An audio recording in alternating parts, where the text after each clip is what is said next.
Welcome to our video on maximizing your health savings account tax shield. Today we'll focus on one crucial lever: ensuring your HSA contributions are exempt from FICA taxes through a proper Section 125 Cafeteria Plan payroll setup. We'll explain the payroll trap, show the optimal route, provide concrete steps to talk to HAR or payroll, and calculate potential savings. We'll also include a disclaimer since this is educational content, not personalized tax advice.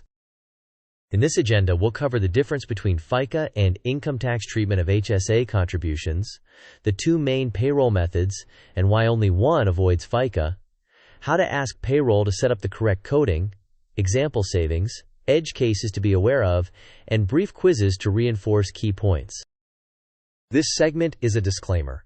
The content here is educational and not a substitute for tax, legal, or financial advice. Everyone's facts are different, so viewers should consult their HR or payroll department and, if needed, a qualified professional to address their specific situation. In this section, we explain that while HSA contributions are typically deductible for income tax purposes, the additional savings come from avoiding FICA taxes when contributions are made through a Section 125 Cafeteria Plan payroll deduction. The FICA rate generally totals 7.65% for employees and is separate from income tax. Proper payroll coding is essential to secure this extra savings. There are two ways payroll can send money to your HSA. First, the optimal route is a true pre-tax deduction under a Section 125 Cafeteria Plan. When set up this way, the contribution bypasses both federal income tax and FICA.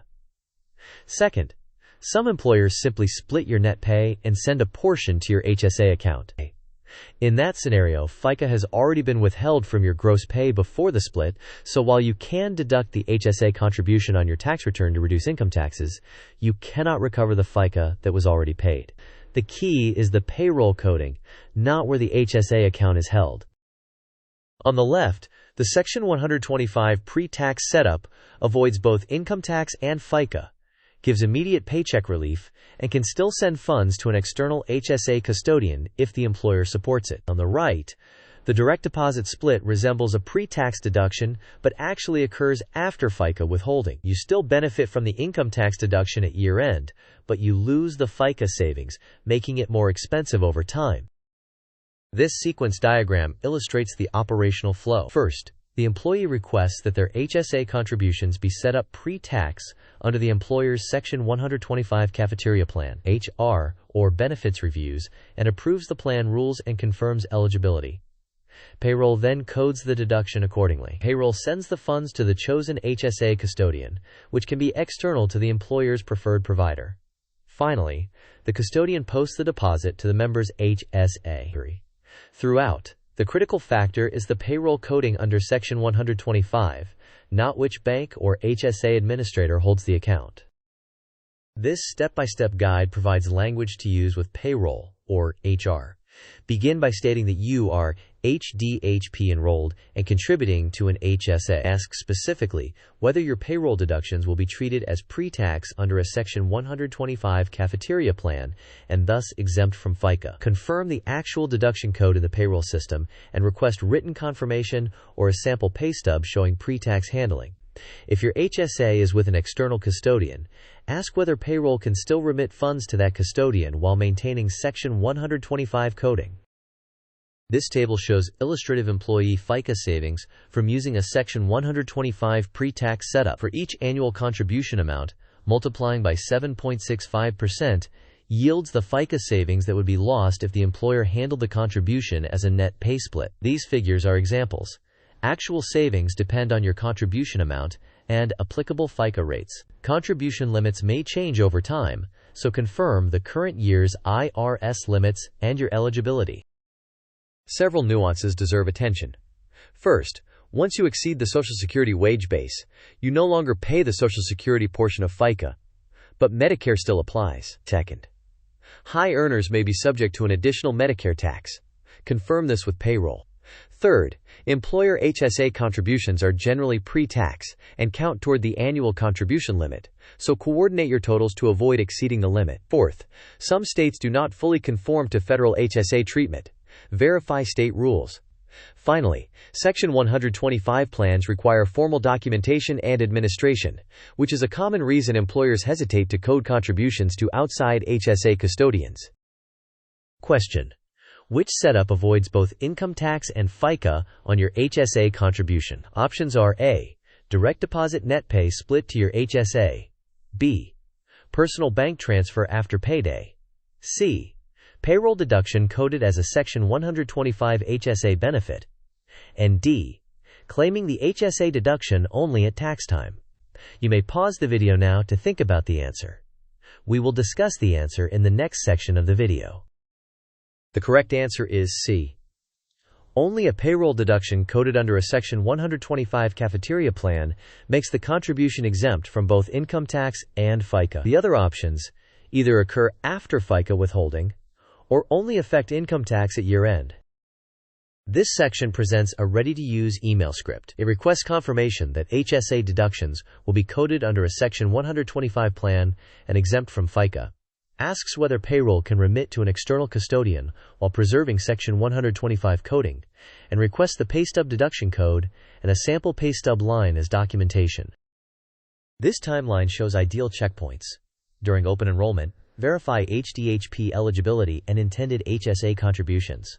Before your first paycheck with deductions, confirm Section 125 coding with payroll. On the first paycheck showing HSA contributions, verify that the pay stub reflects a pre-tax HSA line.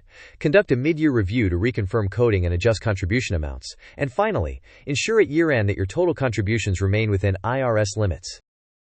If payroll cannot code your HSA under Section 125, you can still contribute directly from your bank to your HSA. You will receive the income tax deduction on your return, and your HSA maintains tax-free growth and tax-free qualified withdrawals. However, you will not recover FICA already withheld. To manage cash flow, consider adjusting your income tax withholding if appropriate. Always track the annual contribution limit, including any employer contributions. This Gantt chart outlines a simple project plan to secure and verify the Section 125 HSA setup. The steps include verifying HDHP eligibility, confirming a Section 125 plan is available, submitting the payroll request, receiving written confirmation and a sample pay stub, verifying the first deduction, conducting a mid-year audit, and checking year-end totals for compliance with limits. This mind map shows the components of the HSA tax advantage. Income tax savings can be realized upfront through Section 125 or later, through the above-the-line deduction for direct contributions. The FICA shield applies only when payroll deducts contributions under Section 125. Growth within the HSA compounds tax-free, and withdrawals for qualified medical expenses are tax-free, making the HSA uniquely efficient. Question: if your employer cannot set up Section 125 coding, which benefits do you still keep with direct HSA contributions? Options are A. FICA refund plus tax-free withdrawals, B. Income tax deduction, tax-free growth, and tax-free qualified withdrawals, C.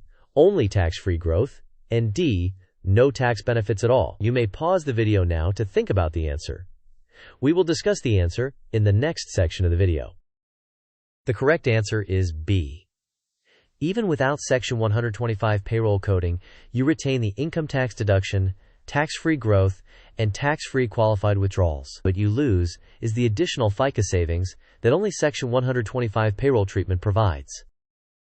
The most important lesson is that payroll coding determines whether you avoid FICA on your HSA contributions. Ask HR or payroll specifically about FICA exemption under a Section 125 Cafeteria Plan and verify the treatment on your pay stub. If your employer cannot support the setup, contributing directly still preserves the HSA's core tax advantages, even though you forgo FICA savings.